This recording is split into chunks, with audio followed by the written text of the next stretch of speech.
wabarakatuh. Perkenalkan, nama saya Aan Nur Asia dengan NIM 858453045. Di sini saya akan menjelaskan langkah-langkah SQ3R.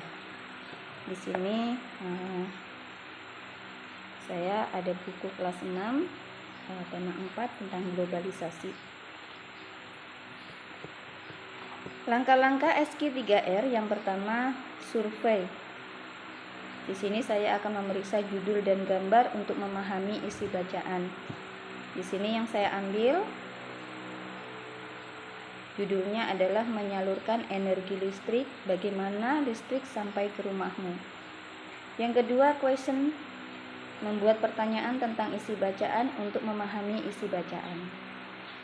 Di sini saya sudah membuat 3 pertanyaan. Yang pertama, apa saja jenis sumber daya alam yang bisa digunakan untuk membangkitkan energi listrik? Yang kedua, apa fungsi sutet pada sumber transmisi energi listrik?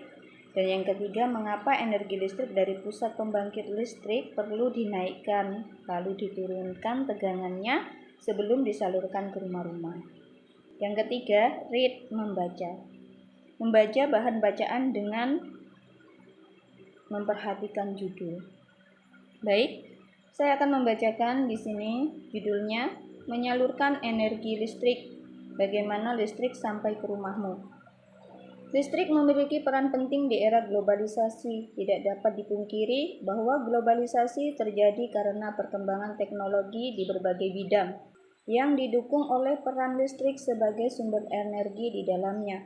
Listrik dapat dihasilkan dengan memanfaatkan sumber energi listrik yang tersedia di alam, seperti aliran air sungai, panas bumi, dan aliran angin.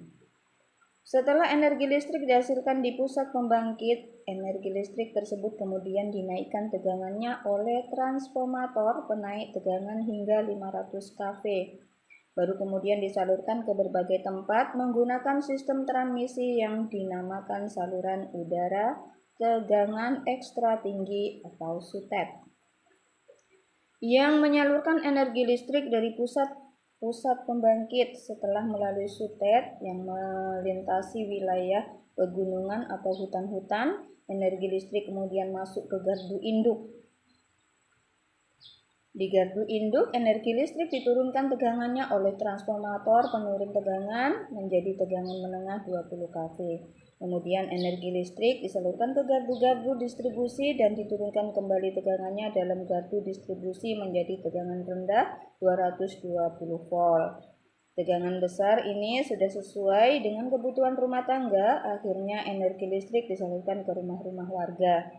Dengan adanya listrik, ini masyarakat dapat mengakses informasi yang berasal dari berbagai belahan dunia. Tanpa listrik, tentunya hal tersebut tidak akan bisa terjadi.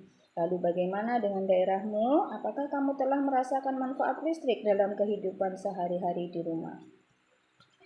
Yang keempat, riset, yaitu mengulang isi bacaan untuk memahami dengan tujuannya. Jadi, tadi pertanyaannya, apa saja jenis sumber daya alam yang bisa digunakan untuk membangkitkan energi listrik? Maka jawabannya air, panas, bumi, dan angin. Yang kedua, apa fungsi sutet pada saluran transmisi energi listrik? Yaitu mengalirkan energi listrik dari pusat pembangkit tegangan tinggi ke berbagai tempat. Yang ketiga, mengapa energi listrik dari pusat pembangkit listrik perlu dinaikkan lalu diturunkan tegangannya sebelum disalurkan ke rumah-rumah? Karena jarak antara pusat pembangkit dengan penduduk sangat jauh. Itu tadi langkah-langkah SQ3R, jadi untuk mempermudahkan kita untuk menemukan jawabannya. Terima kasih.